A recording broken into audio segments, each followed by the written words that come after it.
Welcome back to the Jeremiah Show. This is the Girl Named Tom Trilogy, I'm calling it. It's the third interview that they've granted me. I don't know if they'll grant me any more. It's my third. I'm kind of taking advantage of talking to them, but I hope they do. Joshua, Caleb, and Becca, Girl Named Tom. Always one of my favorite talks of the entire year. Welcome back, guys. Good to see you all. Good to Thank see you. you Thanks for again. having us. We'll sign up. Yeah. Yeah.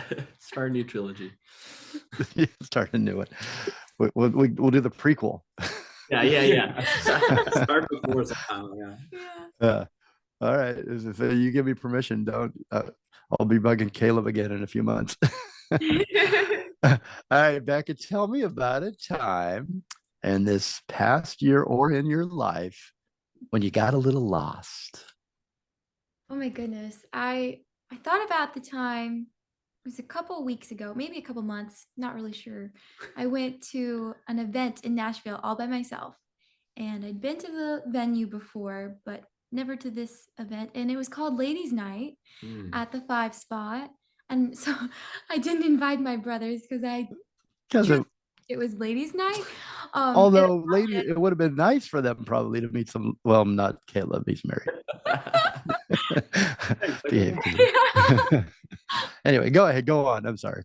yeah, so I walk in and then all kinds of people, not just ladies. So I'm immediately surprised. But when you're walking into some place all alone, not knowing what to expect, I was feeling pretty lost, pretty like, do I belong here?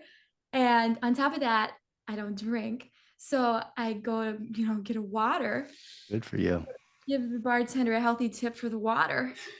And I everywhere I stood, I felt like I was in the way. I mean, everywhere. Yeah. And I would go, maybe I'll go stand over there. Okay.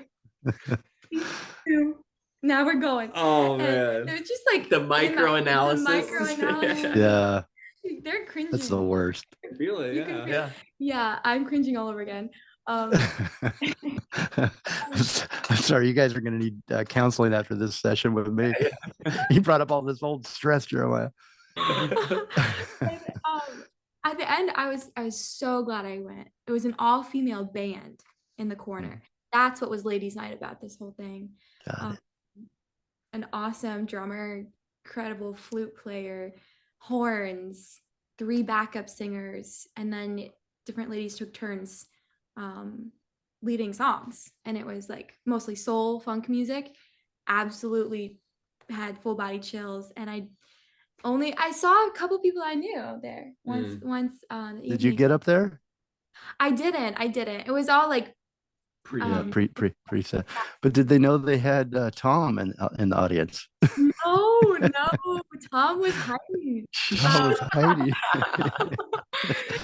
And it felt so life-giving to cheer these ladies on, to meet people, to express my admiration for the art they just displayed.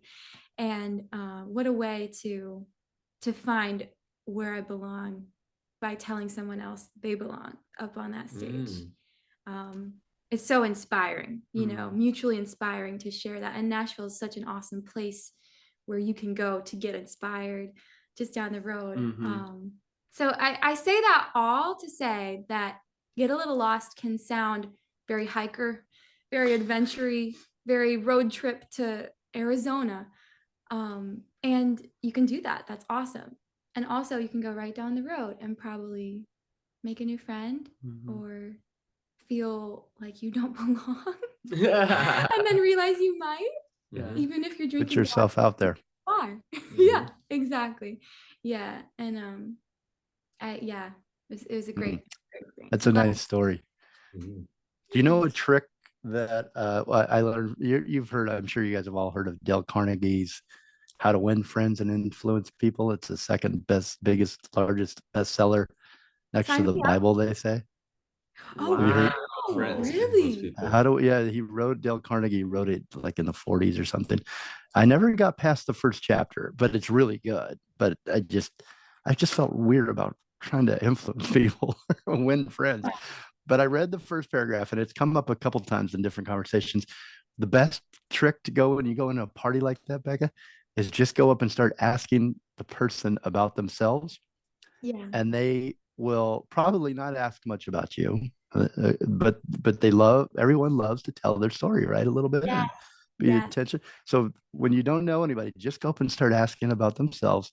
And what Dale says is that when that person goes home, they say, God, that Becca was the most interesting conversationalist I've ever talked to at the party. Because you just ask questions about them and they felt good. It's a nice trick. It works really well. It's a great trick. I'll be penciling that down. I'm sure you do that anyway. Joshua, you are a self-diagnosed adrenaline seeker. Oh, okay. Right? Is it that, or was that Caleb? I think that was Joshua, or both of you that way. Yeah. Website. Okay. Yeah, I resonate with that. I like routine, but also I like it being broken up consistently and doing things that get my blood pumping. Yeah. When you got a little lost in Hawaii, and you guys did go through California, right? So did you find a good surf spot that you like? Becca and I did try surfing for the first time.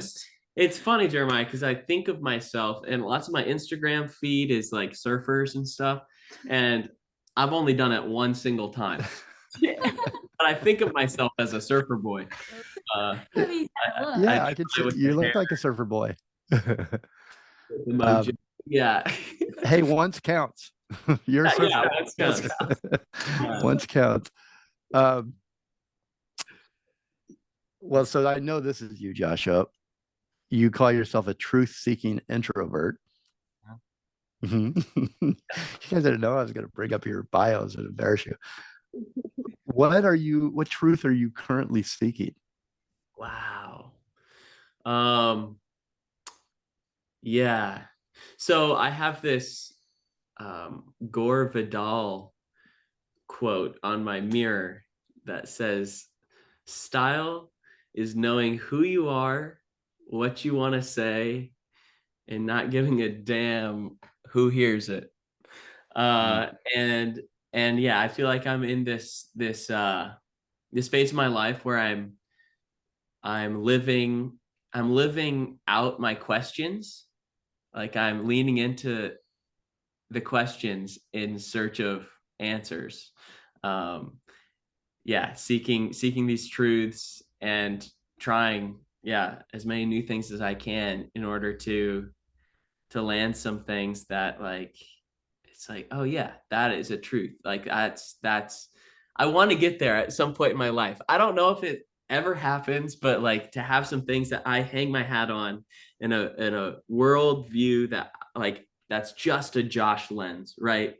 It's so unique to me and it's so true to me. That's what I'm working on. Yeah. I love it. What a great way to spend a life. Yeah. Becca.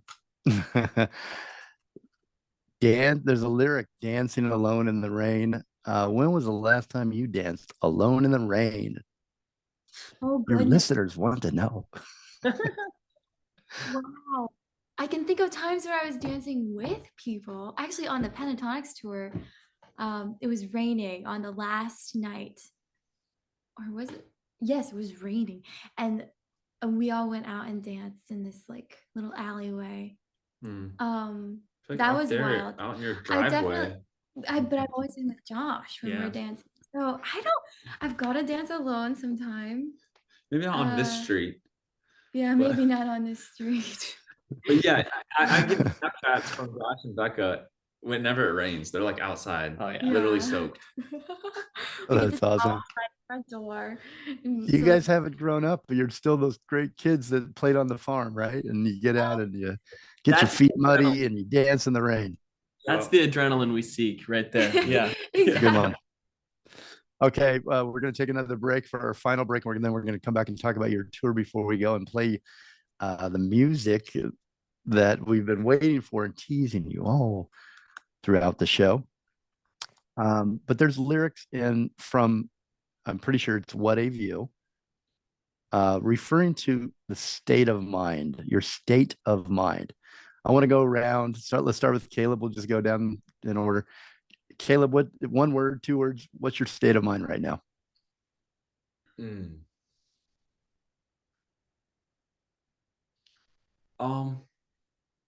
Really green. Green?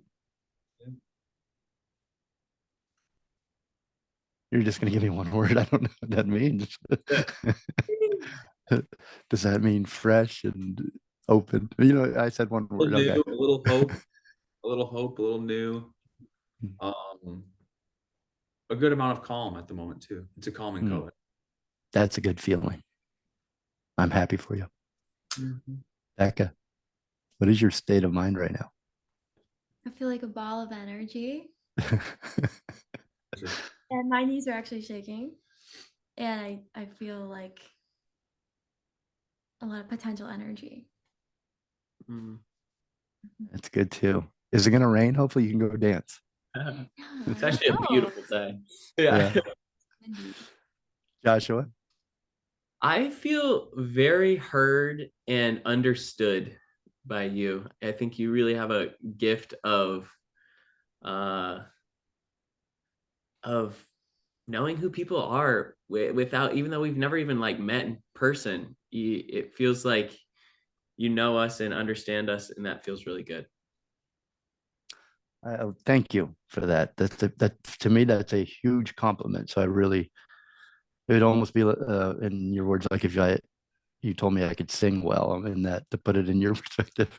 That thank you so much. That is very kind of you to say that, and it's a real pleasure talking to the three of you. So it's easy for me.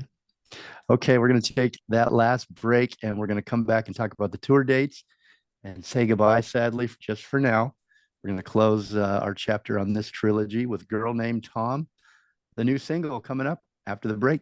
Get a little lost. Get tour dates, get merchandise, buy their music, and follow them on all their socials at girlnamedtom.com.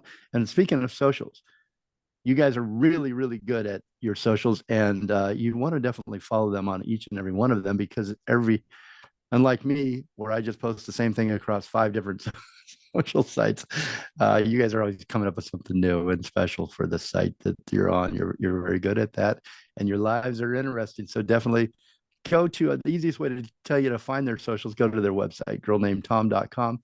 We'll be right back after this break. Don't go anywhere.